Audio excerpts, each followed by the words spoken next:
Budget Fam, welcome if you are new here, and welcome back if you are a loyal subscriber. Today we are talking about saving money in the grocery store. Now we all know that right now groceries are crazy, but you can still save those coins as much as you possibly can. And I'm going to tell you how today.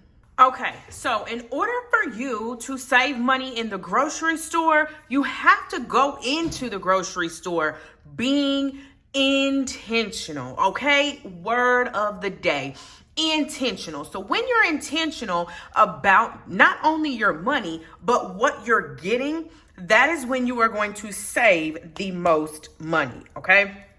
So step one is going to be to plan out your meals for the month, for the 2 weeks, for the week, whatever your style of grocery shopping is, okay?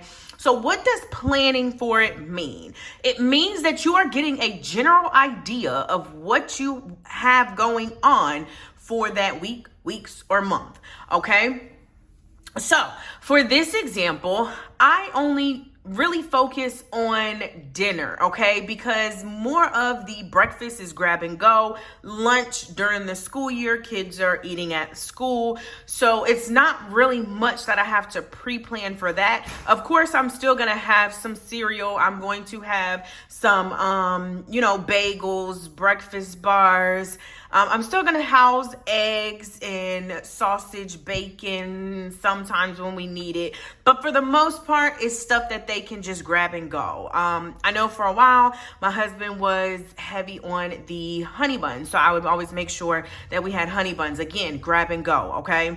So that is the first step, is to figure out what is it that you're planning for, okay? Is it breakfast, lunch, and dinner? Is it just lunch and dinner? Is it just dinner? Is it breakfast and dinner? What are you planning for, okay? So that's gonna be your step one. Then your second part of step one is to actually figure out what those meals look like. Now, just because you have it on here for a certain day does not mean that you have to totally commit to that single day, okay? It just means that by the time you are ready to fix that meal, you have all the ingredients that you need to make it, okay? So for this example, we have salad, we have fajitas, rice and beans, we have a Big Mac bowl, we have Alfredo, we have leftovers, we have eat out, and then we have smothered chicken with mashed potatoes and green beans, okay? So we usually have a leftovers day if it's pasta. We usually have one eat out day for the week. And then we also usually have a pick your own, which is not on here, but I usually have a pick your own where they can go into the kitchen and make whatever they want. If they want noodles, if they want cereal for dinner, if they want to heat up something, it's just make a sandwich, do what you want on that day. Kind of gives me that break, okay? So usually I am cooking roughly about 4 days, okay? I know it's more on here, but roughly about 4 days is what I'm cooking, okay?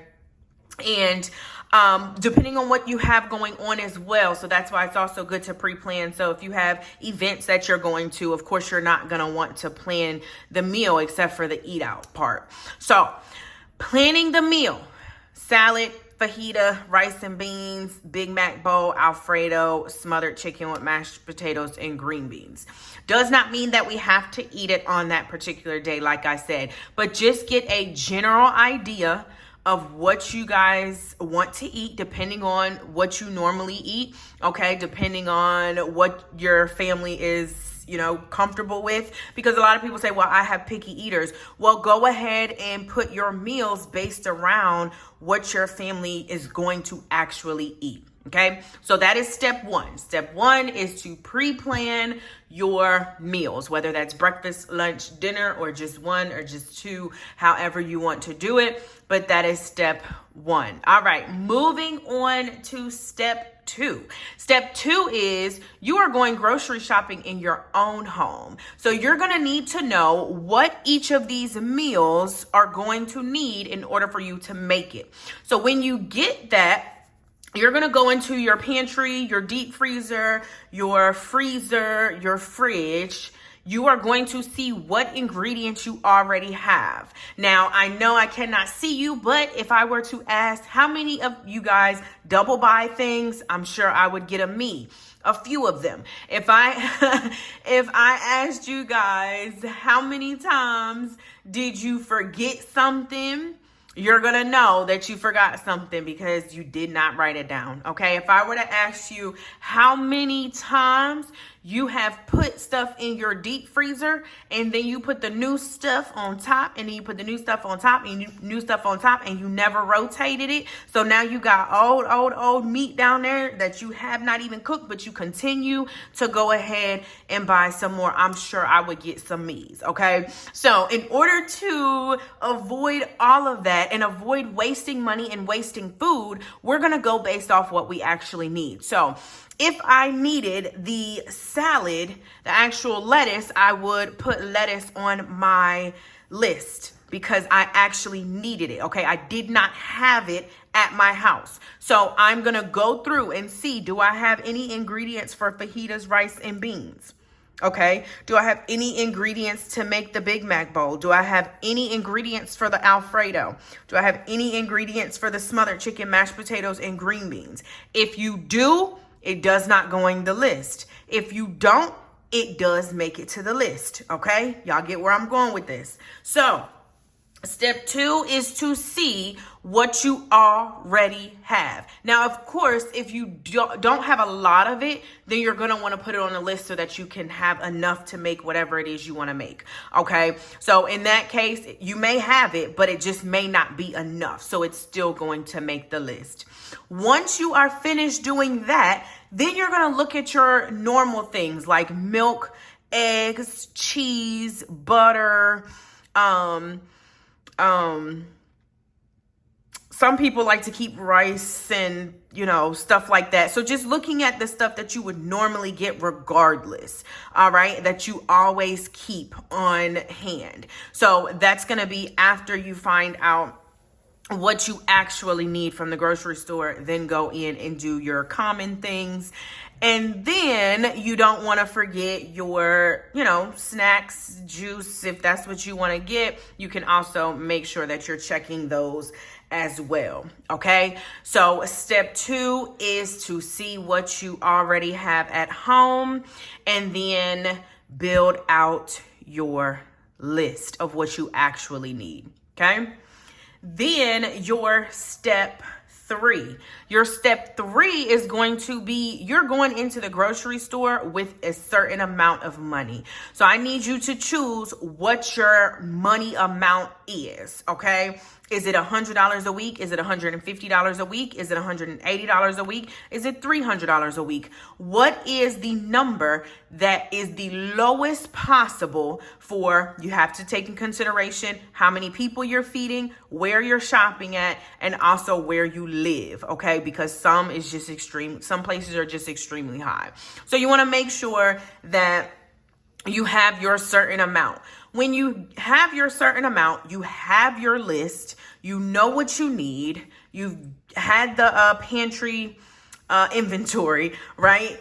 Now it is time to go shopping. So step 4 is you actually going shopping. And when you go shopping, you are going to subtract from your total. So you'll have the total that you started with.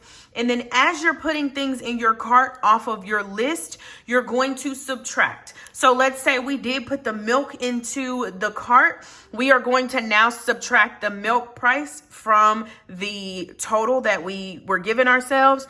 And then you just mark off that you got your milk, okay? You do the same for your eggs. You put it in your cart, you subtract it from your total, and then you tell yourself that you got it. All right. And you go and you do that for every single one. That way we're not surprised when we go and we check out. We're actually understanding of the ballpark of where we are, what we are going to be spending. Okay. I used to be the type to just go dump everything in the cart, go up to counter, and then it's like $500-$600, and I'm like, whoa, that is not what I intended to spend. But when we are intentional, right, and we go in there with a plan, we go in there with our list, we go in there with our amount of money, and we go in there with our calculator, and we start to actually be intentional, you're gonna see that it's going to free up more of that spending money that you were doing in groceries. So now you can take that money, you can pay off some debt with it, you can save it, you can do whatever else you need to do. Okay. So those are the 4 things that are going to help you save coins in the grocery store. All right. So make sure that you give it a try. Next time you go into the grocery store, write out your plan, write out your list of what you actually need, get the amount of money situated, and then go in there with your calculator and start actually doing the numbers, and let me know in the comments if you tried it and how much you were able to save, because I've gotten some clients who were able to save a couple of $100s for the month doing it this way. All right, so if you enjoyed this video, make sure that you like, comment, and subscribe, and I will see you in the next video. As I always leave and say, y'all, be budgeted.